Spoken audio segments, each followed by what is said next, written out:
One of the difficulties I think that men have today is understanding what exactly is my job in marriage. I think in the olden days it was fairly simple. Your job was to provide, and providing was very, very, very difficult. In a certain sense, I think it made life a little easier because the expectation of a woman was the husband is providing, and the expectation of man is I am providing, and they felt accomplished by that. Many women today don't need men to provide for them. So the question then becomes is what is my role? And if you don't know what your role is in a role, it's always going to be difficult. And of course, who knows better than God who made you and made marriage? The first thing that God did in his world was make marriage. He made Adam, he made Eve, and he had them marry and had them have children. This is what God wants. And basically, everything you need to know, you can know from the story of the Garden of Eden, because God effectively said, be fruitful and multiply, and basically conquer the earth, use it for good purposes. And once you understand that your role here is just that, to please God, you can have children. I have a good friend, Chesky, and he once told me, I got married. He says, I want children. I can't have children without myself.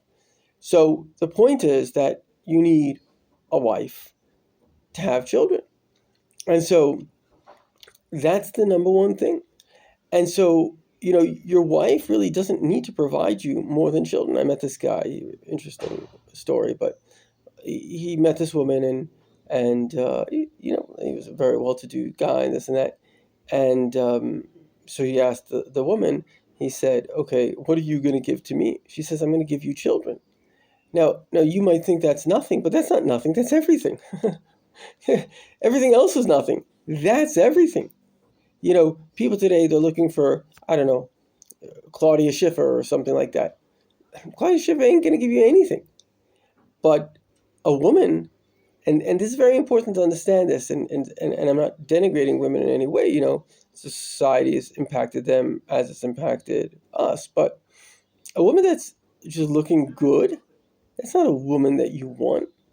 A woman that wants, remember, I'm not going to go into too many details online in public, but somebody once told me that he said, when I met my future wife, I said to myself, she's going to be the best mother for my children. Now, how many people are thinking that way? They're going out, it's like, how does she look? Does she wear well? You know what I mean? That's not the question. The question is she going to be the best mother for your children? Because that's what's going to matter.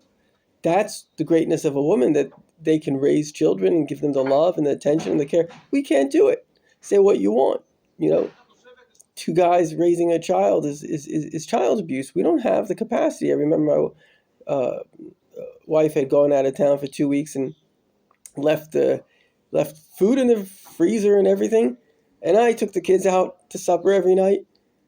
2 weeks later, I couldn't handle it. Mentally, I couldn't handle it. It was just too much. Women have their brains, they have more white matter than us. They can handle more fluctuations and details. They can do it.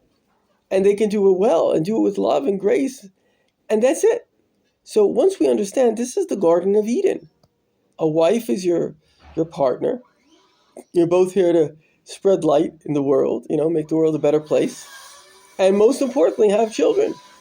And you don't need more than that. And ironically, she doesn't need more than that from you.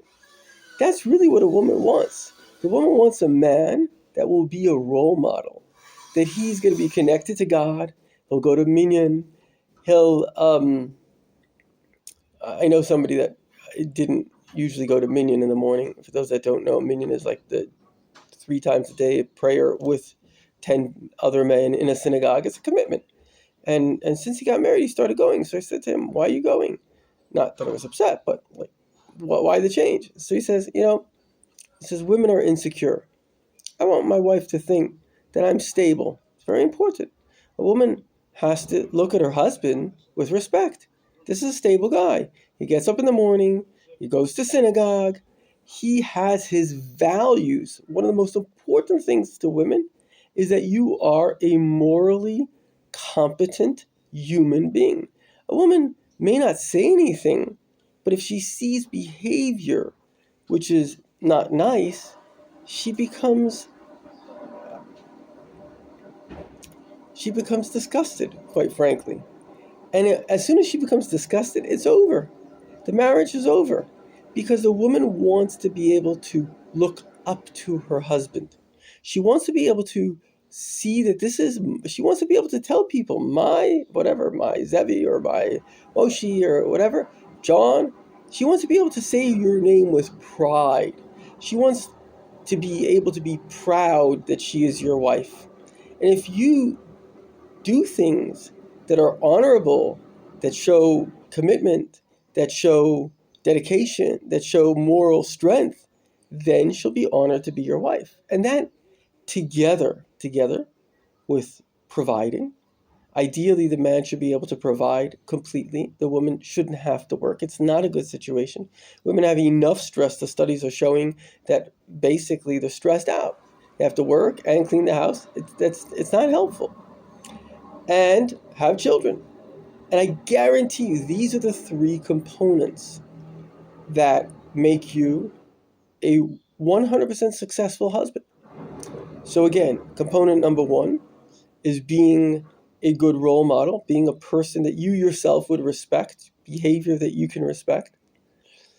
Number two, providing, so your wife can feel safe and she can be the feminine.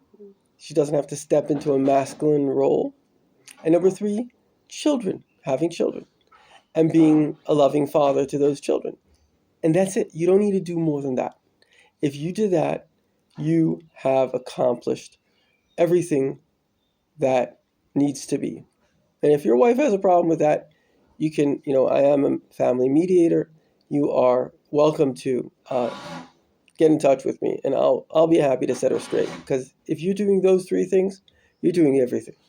Good luck, my friend.